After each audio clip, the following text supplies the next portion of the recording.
I'm JD and welcome to my channel once again. So this is a beautiful Sunday morning and I'm going to have a little chat here about watch repair as a hobby. Again, please subscribe to my channel, and if you want to get a hold of me, just email me at jdwatchservice@gmail.com. I got a couple notes here that I've put down on my old iPhone of stuff I want to cover. So first of all, I'd like to cover just why would you get into watchmaking as a hobby. Then I'll get into learning about watch movements in general. Then I'll look at cases, crystals, stems, and crowns, all that kind of work. Straps, interesting topic. Changing batteries, polishing, disassembling, cleaning, diagnostics, regulating, assembly and test, advanced watch repair, lathe work, staffs and stems, jewel work, impulse jewels, pallet jewels, Jewel, the singer, and jewel settings and other things. So let's start this off with a quick watch check. Alright, today we're sporting a Bulova Marine Star 21 jewel running at 21,600, 200 meter dive watch with a screw-in crown, and this is a beautiful rose gold. I did a review of this watch, love the little red seconds hand, and as I turn this around I put this on a bling strap. So this strap didn't cost me much, but it looks nice with this watch, kind of rose gold as well, and it's a wide watch, so if you want to look like $1,000,000 and you don't feel like $1,000,000, so we'll snap here on the back, close that over. It's got a see-through movement in the back. This is a Bulova movement, so it's a very beautiful watch. Anyway, it's a bling watch, so if you want to have some bling on your wrist, and I guess if you're younger than I am, you'd wear this strap nice and loose, but I don't do that. So you can see me on the side camera now. I put the side camera on the other side, so it's coming this way and not that way, which is much nicer when I do watch work, because I do my screwdrivers with my right hand, so I'll keep my left hand out of the way while I'm doing work on the watch and make sure you can see that stuff. So there's the watch check. It's a Bulova Marine Star. I did a video on this watch, more detailed, gorgeous watch, really love it. Maybe a bit too blingy, but it'd be really nice with a white suit, wouldn't it? Alright, watch repair. Why would one get into watch repair? So my story is pretty simple. I have an old Seiko Turtle dive watch bought in 1980. I'd like to say I was 10 years old, but I wasn't. So I was in university at the time, and I was a diver, and I wanted to get a nice dive watch. It cost me $250, so it was a lot of money back then. And this dive watch was it was brand new. I bought it out of the university store, and probably about 10 years ago when I started this adventure, I went to get this thing clean because it wasn't running well, and the guy who did the repair on the watch didn't seem like he did anything, and I was a little bit peeved at that. So I took the watch apart, had a look at the movement inside. Was like, what the heck is this? It was an automatic watch movement.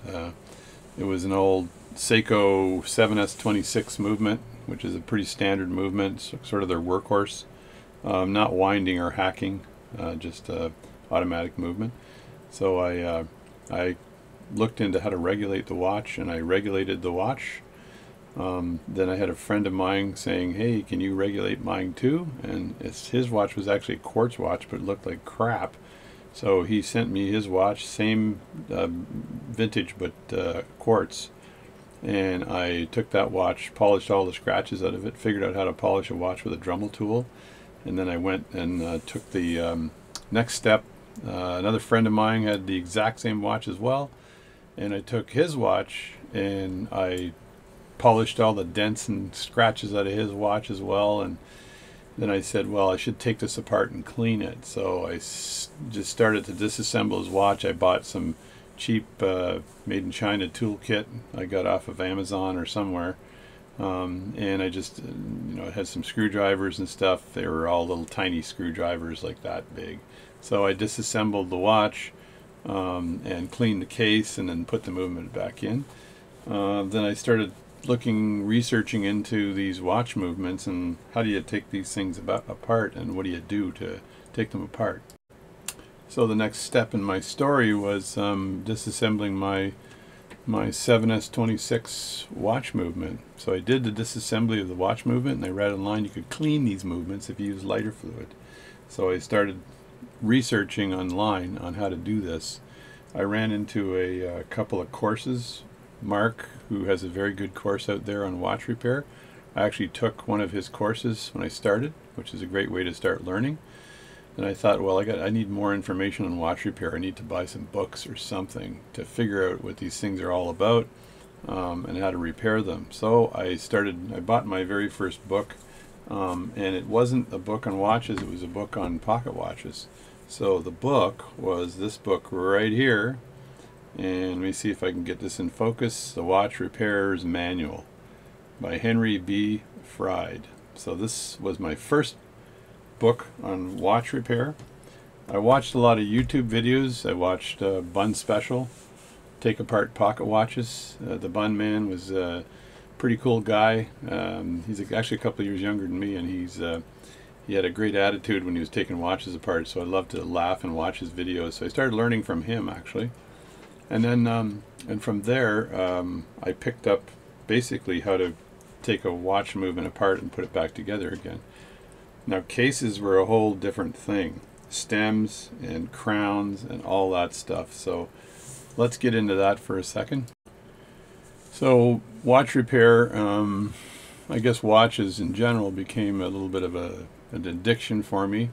I started buying these really cheap made in Russia watches, these Vostok watches that were online that cost me almost nothing. And I was looking at those and trying to work out how to take those things apart, and I did. I was trying to figure out how to press a crystal in and take a crystal out, so I bought a cheap crystal press. I bought some stems because I had a stem issue. I bought some crowns because I had a crown issue. And I just kept buying or collecting small things and working on these Russian watches and just seeing what I could do with these watches in general. And I ended up buying probably about 20 or so of these watches. Some of them had pretty decent movements in them. And I started buying some Chinese movements as well, or Chinese watches as well, that were really cheap. They were fully automatic watches, and they were like 20 bucks a pop, and they looked pretty good, but they were actually crap. So I bought those and worked on those and just looked at cleaning them and disassembling them. I had these long blue trays that I used to have that I'd number all the trays, and they were tray good. And I'd number the trays and I'd disassemble the watch, and I'd keep all the parts in each one of the trays, and I actually numbered the top of the tray 1, 2, 3, 4, 5. The trays look like this. These are the trays I used for disassembling the watches, and I would slide the cover off from one side. Let me just move this tray around here. Slide the cover off, and I actually numbered each one of these, so I made sure that I would be reassembling the watch in the same positions, and when I stored the watch it was all good.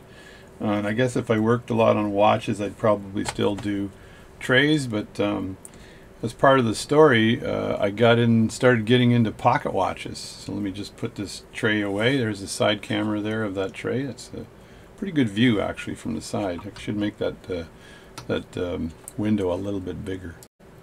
There we go. We got ourselves a little bit of a bigger window. So I started using these trays here to store my parts for watches, and I was collecting all these Russian watches that were kind of interesting. They're really Russian and Chinese watches that were cheap for me and gave me the ability to learn.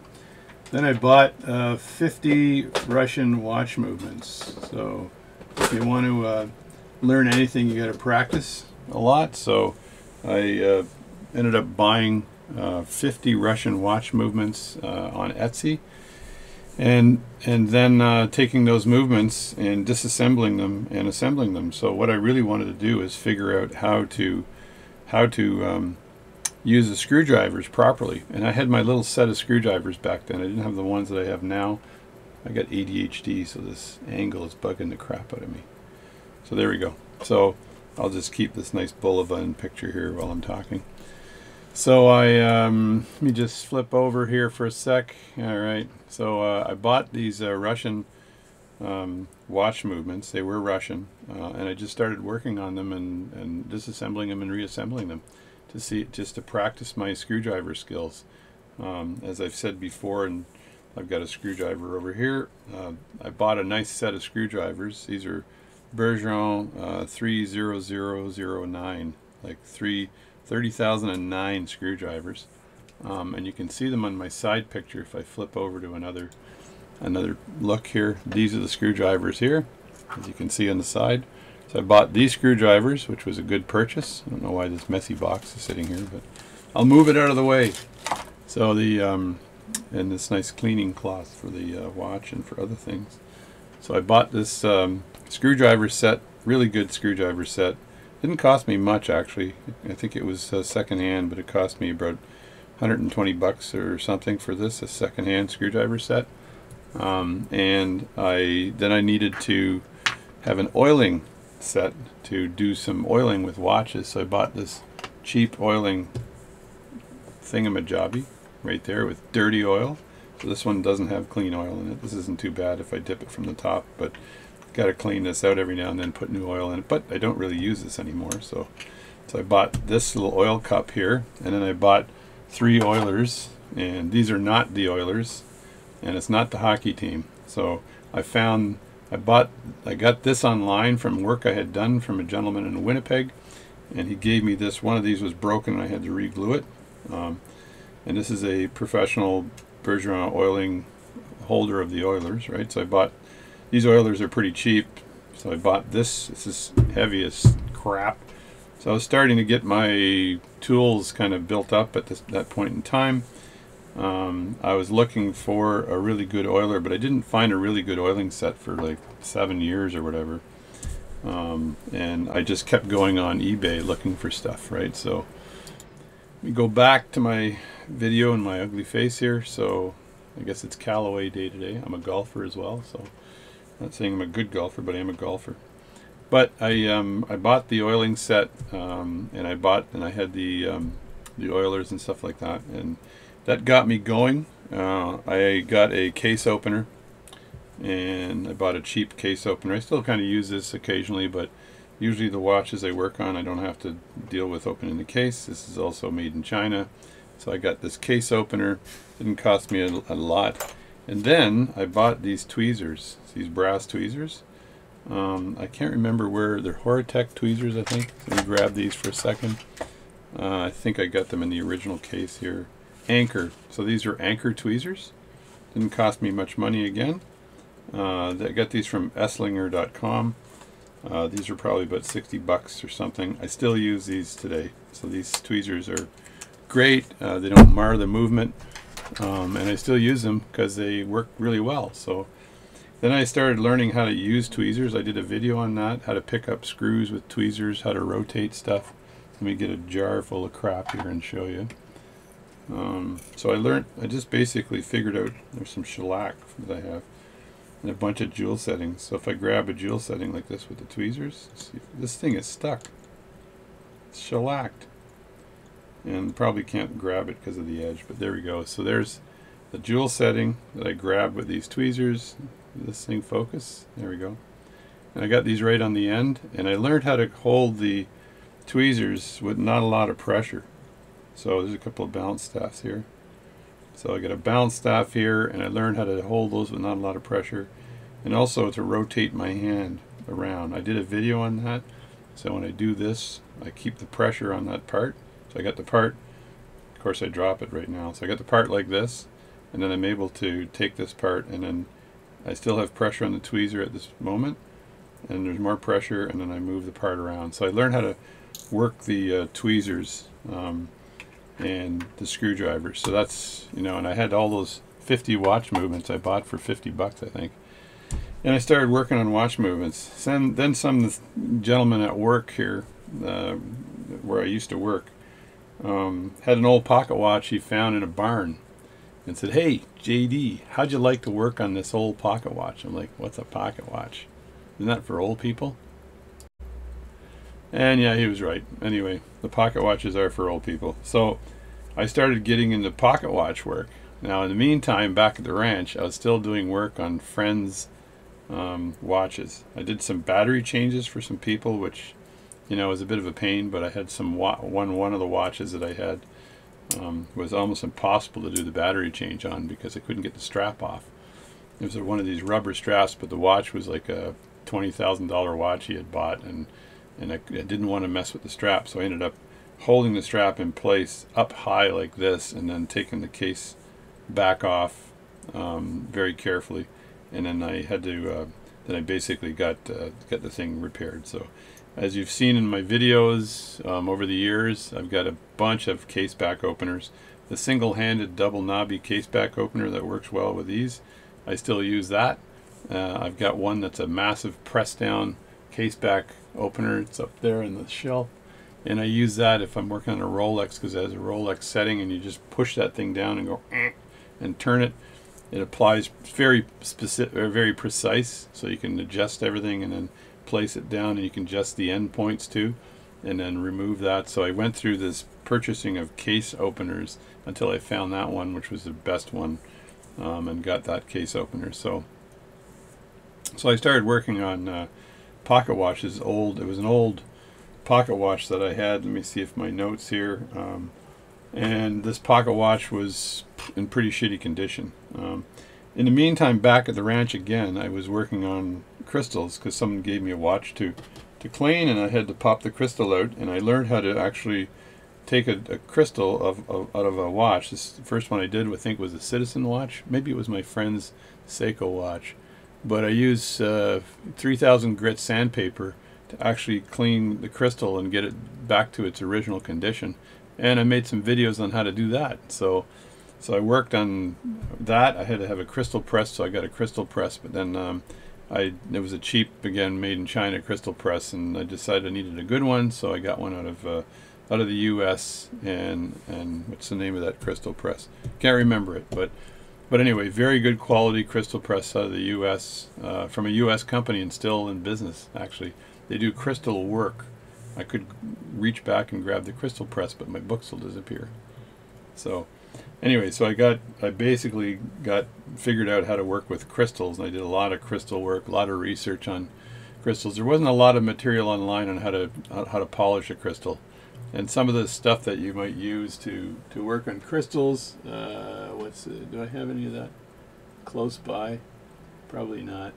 Anyway, I learned how to polish crystals, and there's some of the stuff on whether it's a glass crystal or a sapphire. You know, the only way to deal with those is by using 3000 grit sandpaper.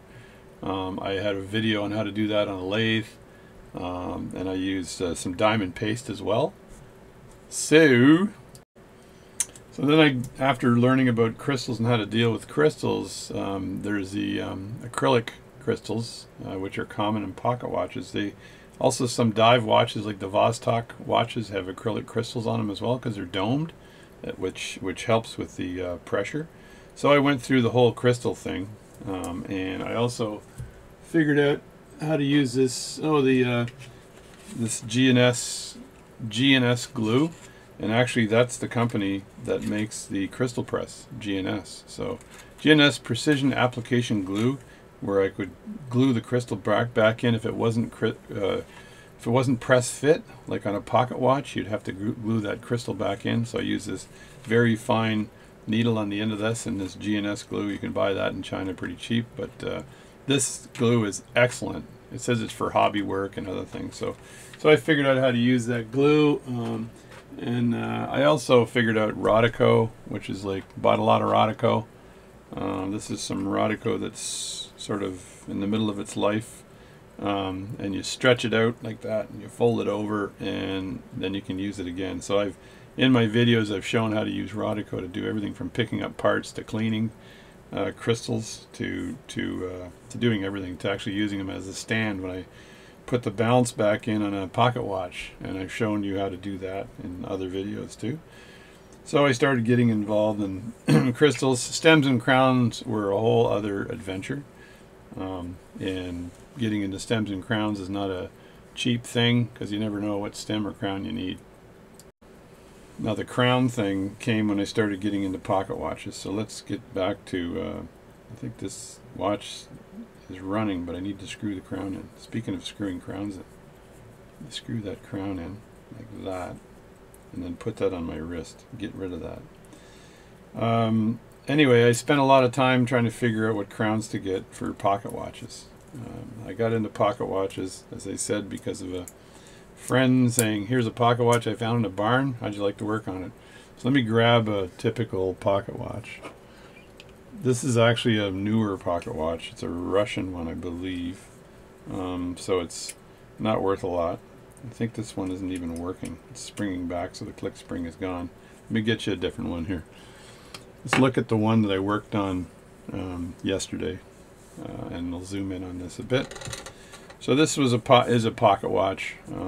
I started working on pocket watches quite a few years ago and learning all about pocket watches. Again, the Watch Repairer's Manual is the one I used to learn the most about pocket watches. The second manual I got was Practical Watch Repair by Decarl, and I'll show you this manual here.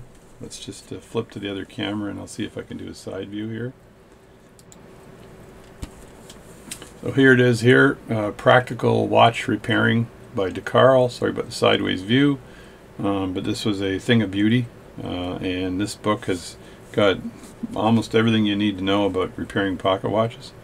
And as you can see in the picture below, or above, or behind me, I have all those books and more on pocket watch repair, because as I dug into more detail on watch repair, I ended up having to get more books to accommodate the knowledge gaps.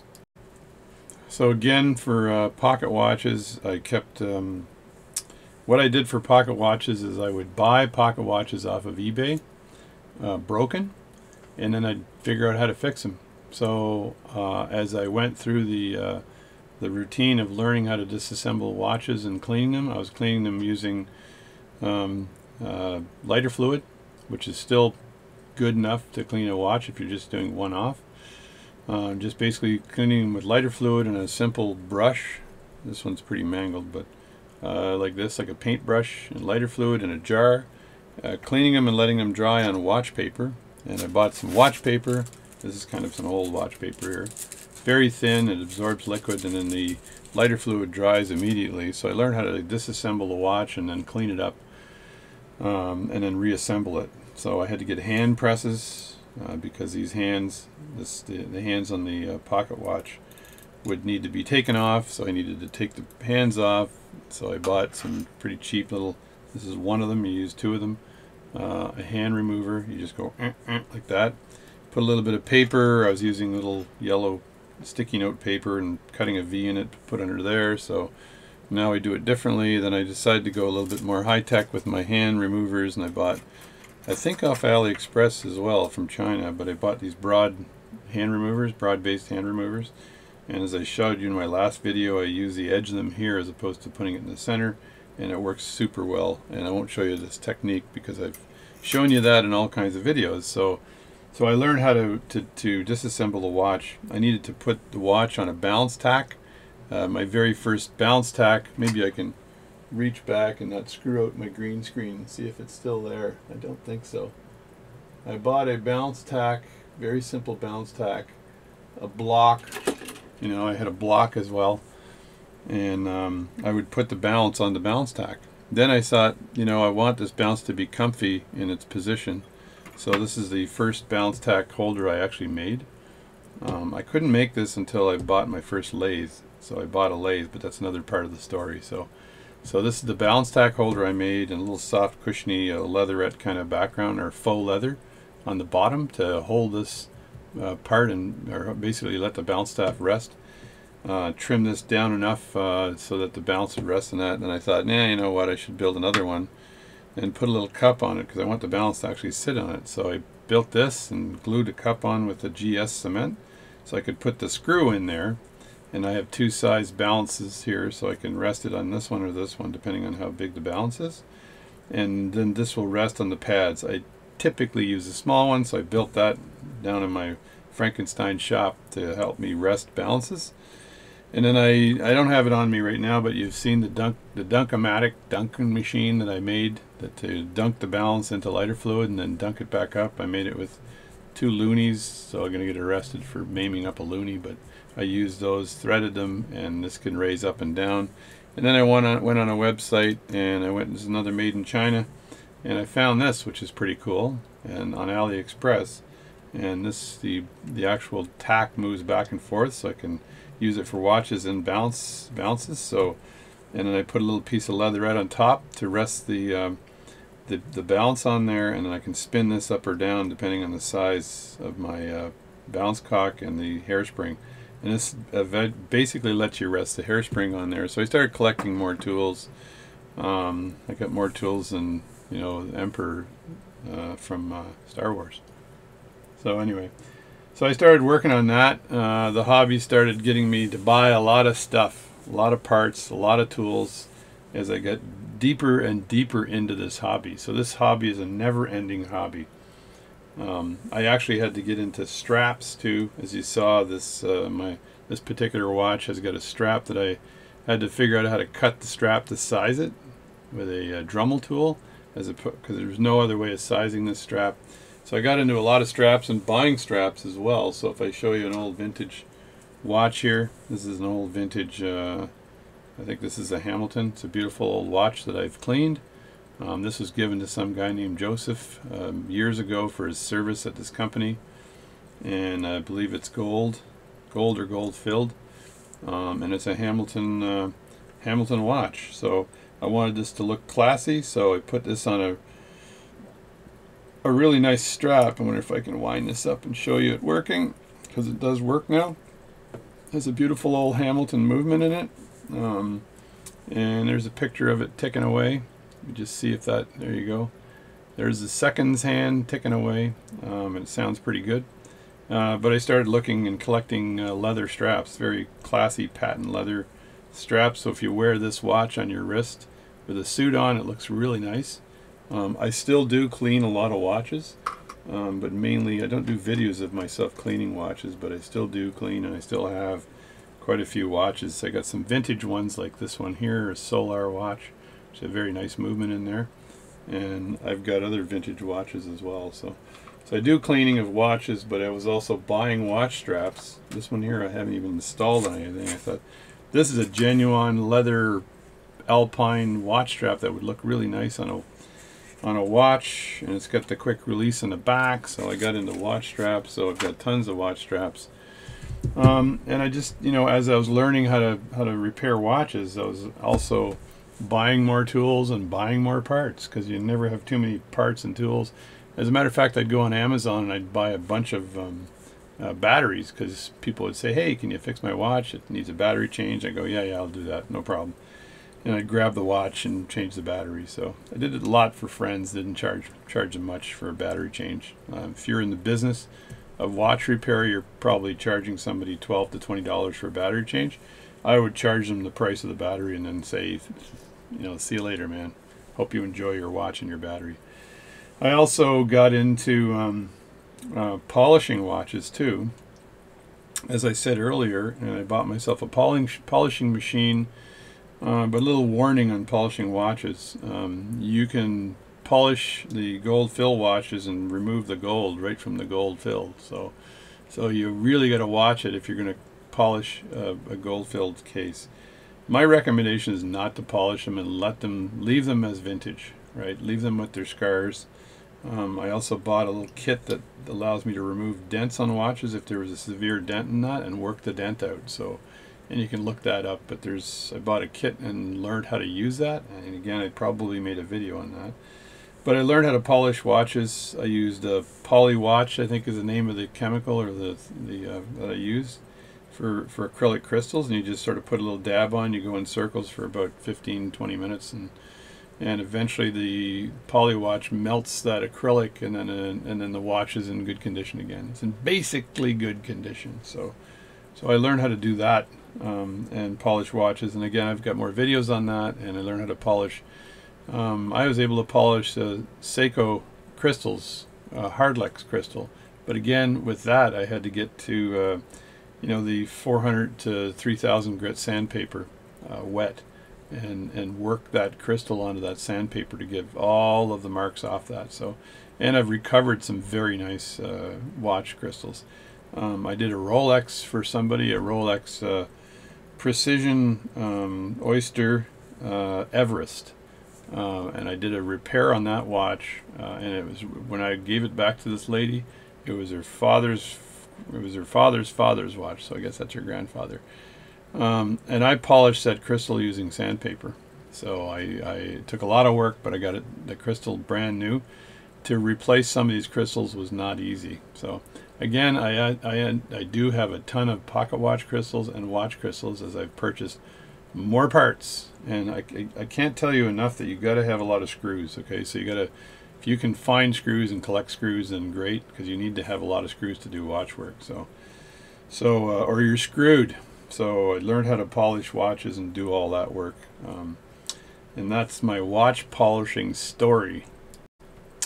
So now let's get into loops here. So I went down the adventure of what loop should I use, and basically I've got old man vision, I call it, and I ended up gravitating to these loops here, which you clip onto your glasses and then you flip them over. So this is actually a good enhancement of what I was doing before, where I was using just a simple, this is a loop in here, but a simple loop that's without the wire. It sort of looks like this, but it doesn't have any of the wire stuff on it, and it's just got nothing to attach. So I was using this flipped over on glasses. I think I got that behind me right here, so I'll just grab this. Occasionally, if I don't give a crap, I'll use this, right? But it's very occasional now. So this is just a set of dollar store glasses that are 1.2, I think, or 1.1, and then this is a ×3 or ×5 loop, I can't remember.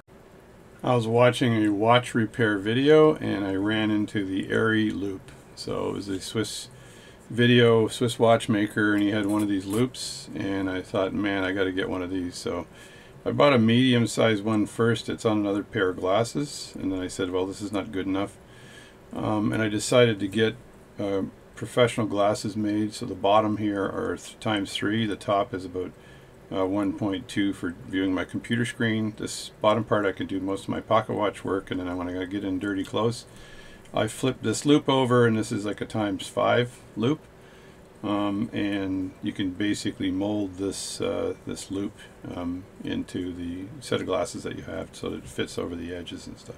Widen it, and so it's pliable. So I got this very nice loop in the set of glasses, so now it's very professional what I do. So I stopped doing all the loop stuff. I also got into all different kinds of magnification and microscopes and all kinds of stuff, but I'll get into that in a second. So that was a loop thing, but really I once I got enough of the basic equipment, I can't say it strong enough, but don't buy cheap equipment, because you'll end up buying better equipment later. So, and you've just wasted money on cheap equipment. So buy very good equipment. So this is a watch that I repaired yesterday, actually. So I did work on this watch yesterday, and this is the one that was the what's it called? I'm trying to remember the name of the darn thing. It is the Dingwall. This is a Dingwall, but the watch movement is a Longines watch movement. So very nice watch. Let me just zoom in here a bit so you can see this beastie. It's a very nice movement. Just trying to adjust my camera so you can get a good picture. There it is. So this is a Longines watch movement. So I learned how to disassemble a watch completely and safely. I do put a single glove on now when I do somebody's watch, and then after I learned how to do that, I got into the balance and the bounce cock and the balance itself. I started learning, and you can get either in the Decarl book or the Fried book. It'll tell you how to make a balance staff. So I was getting pocket watches, like buying pocket watches that had issues, that had balance staff issues that I had to resolve. And so the only way to resolve that was to learn how to use a lathe. Now, I bought my first lathe from Uncle Larry. So Uncle Larry's Watch Supplies, he's out of business now. He retired permanently. And Uncle Larry and I became, I guess, internet watch friends. He's a Canadian, and he'd go to the U.S. to these watch collectors shows and stuff, and pick up all kinds of equipment. So I bought a lot of equipment from Uncle Larry. So I started getting into watches and watch lathes, and I had to buy a book called The Watchmaker's Lathe and How to Use It. Very good book on actually how to use lathes, but it took a lot of practice. I've got a couple of lathes that I use, and I learned how to make a balance staff. So in order to be a watchmaker, you can't just take these things apart, clean them, and put them together and buy the parts. So I guess you could, but a lot of these parts are not available anymore. So the balance staff that goes all the way through this balance would be very difficult to source. So I had to figure out how to make these things. So I learned how to make balance staffs. I've got a couple of videos online, like quite a few videos online, where I'm showing you the detailed process on how to make a balance staff. So I got into the balance staff and lathe work, which really helped me because I made some stems. I've made quite a few balance staffs over the years. And then from there, I realized that I had to do jewel work. So to do jewel work, I had to pick up a stereo microscope that I have. I'm not sure if you can see it in this view. Let me just show you. So my stereo microscope is stuck under here in the back. I'm not going to be able to show it to you, but it's a very nice stereo microscope, and it's got a ring light on it and allows me to get deep and dirty into the parts. And I also screwed a big board onto my table. It allows me to rotate the stereo microscope right in front of me to work on things. So I got a stereo microscope that helped me get in close on the jewels. So once I've got that, a whole bunch more work started, because then I realized, with the stereo microscope, that some of these watches had jewel issues, like cracked jewels, and I needed to replace them. So a lot of these jewels are burnished into settings, and I had to figure out how to take these jewels out. So I bought a jeweling set, a C's jeweling set. I had already bought a very good staking set, and I don't have a staking set to show you, but look it up. Anyway, I bought a very good staking set, and let me just get a book out that might help explain some of this. Alright, here's a book. This is a TM9 1575 military book on watch repair. So I ended up having to buy these kind of tools. I had to buy and figure out how to use a demagnetizer. I had to, for working on mainsprings, I had to buy a mainspring winder. It looks like this. You can look that up. Bought a number of clippers, like nippers and stuff, for working on springs and other things. And a screwdriver set, as I said earlier, and files. So I had to buy files. And I'll get into movement holders in a second, but this book has got like all the stuff you'd ever need. This is general watch repair stuff again. Hammers, brushes, files, movement holders, screwdrivers, measuring, a lot of measuring. So this hobby is not cheap. You just keep buying stuff. Then I got into, as you can see up here in the corner, this is a staking set. So staking set was necessary. I should turn this around so you can see it in the proper view. But the staking set was necessary to be putting on balance staffs. I'm not sure if that's any better than it was before. Let me see. How does this thing work? I think it is supposed to be this way. Anyway, the staking set, yeah, that's the cover. So you needed the staking set to put on, to stake on balance staffs and balances back onto staffs, and then this, you know, the anvil of the staking set and all the different types of stakes and how to use them. And then again, the watch repairs manual will tell you all about how to use all these stakes and staking sets. So every time I got a problem, I'd buy another tool and figure out how to use it and make a video. So this tool here is a poising tool for, it's like your tire when you spin it and make sure it's completely balanced. You do the same thing on a balance. And then this is for poising. I've made videos on that.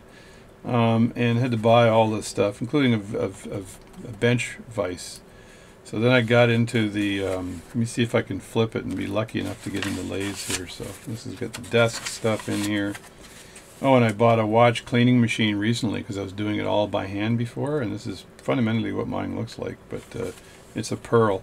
Then I got into lathe work. So lathe work will cost you a lot of money, let me just tell you that. So my lathes got and you've seen it in my videos, I've got a counter shaft back here, and I've got a couple of lathes here, and this is probably a Bowley lathe, and this is a Bowley lathe, and I've got the lathe that has a micrometer here, back here, and then so I can actually use the micrometer to drill into parts and stuff. And I've had to use jeweling chucks. These are the lathe chucks, but I've used jeweling chucks to hold jewels to do work on settings, learn how to make settings. I also have the slide rests, or the slides for the lathe, and what is this called? It's called the Oiler tool or something. I don't know. These are cross slides. So I've got a set of cross slides look just like this, and I also have a chuck, a 3-jaw chuck just like this one actually, for holding bigger parts. And then I'm trying to remember the name of these things here. So anyway, this is a tip over tool rest. I've got that. I've got all the things you need to know. And then I bought the book, The Watchmaker's Lathe and How to Use It. I think that's also a book by Decarl. I believe that's the another book by Decarl. So I had to get into all of this in order to learn how to make balance staffs, learn how to make stems on a lathe, and actually the tools that I made here I trimmed these down using a lathe. So pretty easy to do, and learn how to basically use carbide gravers to make anything I want to make on a lathe. So I've made other parts on a lathe as well.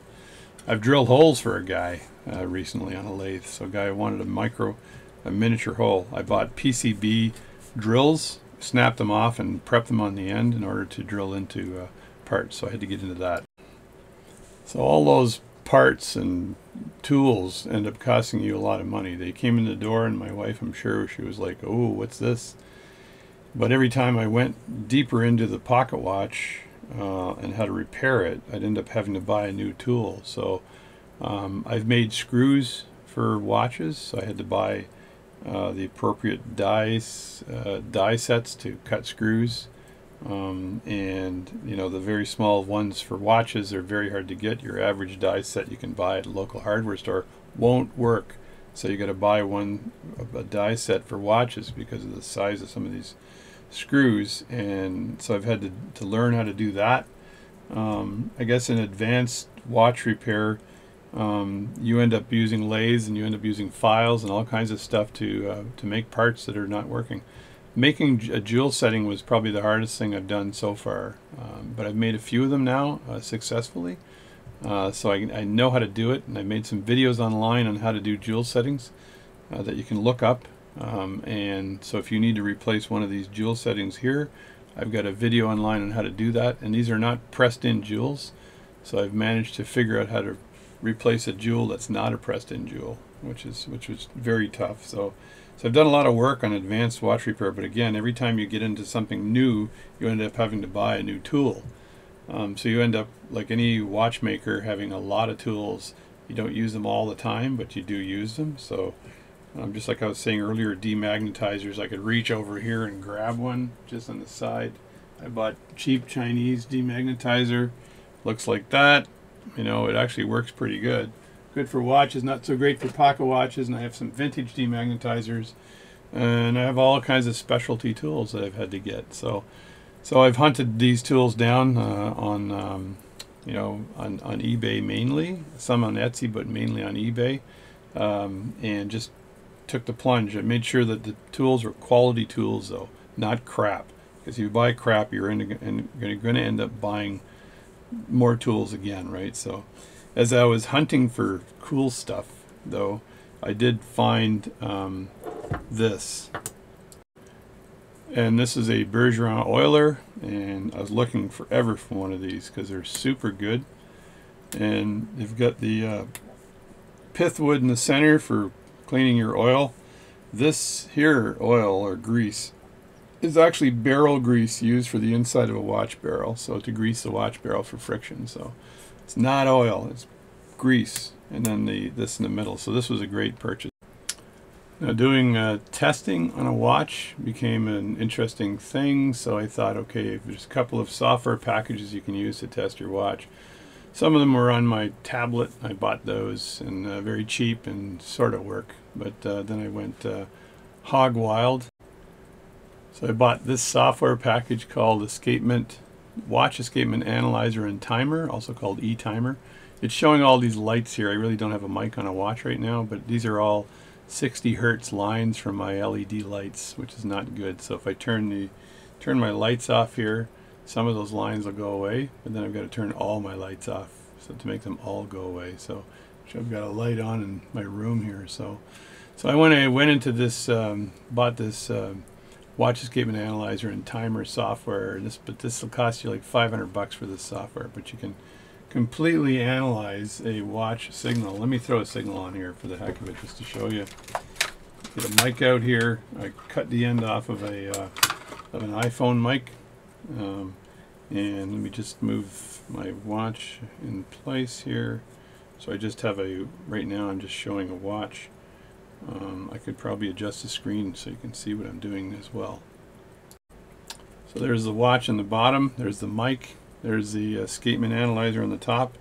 I'm going to turn off some of this stuff and see if I can get a signal out of this watch here. So there you go. There's still lines and stuff on there, but you're basically going to get your signal here. And I'm over in the escapement out, and you just adjust your threshold here. Again, these lines are because I've got an LED light in my room here. I guess if I ride it up really high, it might give me a reading, but that's not the proper reading. It's going to be a lot lower than that. So this is analyzing as I talk, which is not never a good thing when you're trying to do watch work. This is analyzing the signal, and the beat error is over here.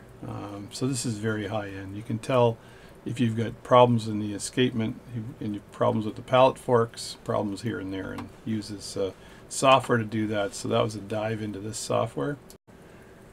So I guess I could talk about watch repair and watch as a hobby forever, but some of the main points here, if you're going to get into watchmaking as a hobby, make sure you're prepared to buy the right tools. It's a lifetime of learning. As you can see, the books behind me are just a few of the books I have. The Watch Repair's Manual and Practical Watch Repair are two of the best ones. You can take courses from Mark online. Just look up The Watch Repair, or go on Watch Repair Talk, which is a blog, Watch Repair Talk, and ask people. And Mark's got online courses you can take. Go right from the very basics of watches and pocket watches right up to the very detailed diagnostics. I took his diagnostics course, which was really good, and I passed it with almost 100%. I had one question wrong in the exam, and it's always good. Mr. Tasconi as well, who lives out of Mexico right now. I bought his complete video set on using a watchmaker's lathe, and I bought the watch repair course that you see up top here from another gentleman, and so there's a couple of courses you can get up there, but these are good repair courses, and I bought those again just to learn more. It's all about learning. So, and as a hobby, like I said, this hobby is keeping me really busy. You can make some money with this hobby as well, so don't discount your work. I know it takes a lot of work sometimes to repair a watch, and you feel like you're getting Starbuck wages for doing the watch repair work, because it's taking you 5 hours to get this pocket watch working. But if you charge somebody $100 an hour and gave them a bill for $500, even though it's just a basic watch repair, they're going to go, what? The watch only cost me $300. So what I typically do is I do watches work for people that have got watches that were owned by their grandfather or great-grandfather, not watches that they found and want fixed. So those folks tend to want to get the cheap rate and just get the thing going again, but it's very difficult because the the craftsmanship here involved is not easy. It takes a lifetime of study. I'm still studying this. And then it takes a lifetime of practice in order for you to get good at doing watch repair. You've got to practice. Like I said earlier today, first thing I did was bought 50 watch movements just to learn how to use screwdrivers properly.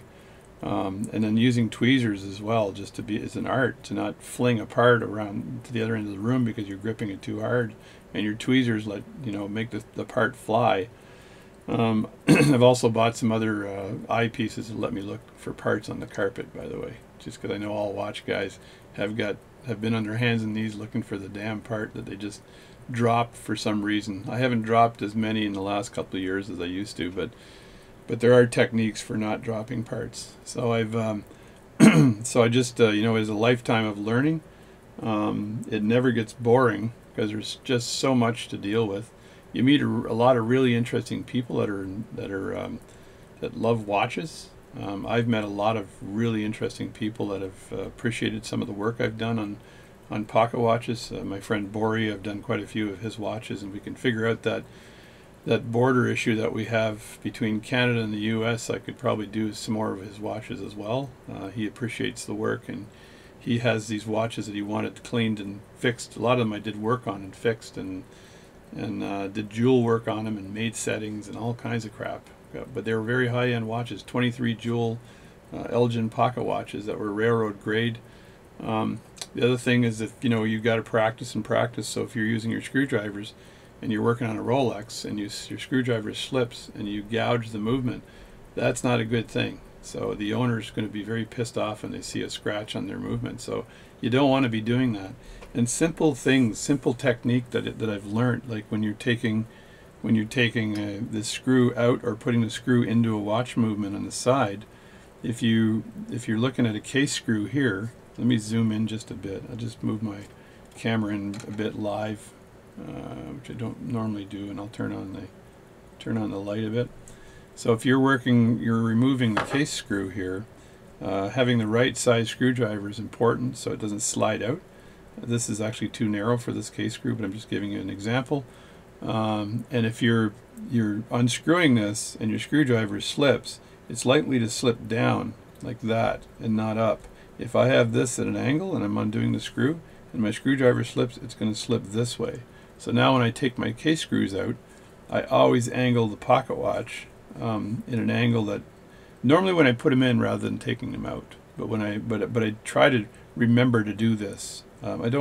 Maybe I haven't always done it, but I try to remember to do it. And when you're holding your screwdriver, you're not holding it and allowing the pressure, like the weight of your screwdriver, down on the part. Because if you do that and it slips, it's going to slip into the movement or slip out of the movement.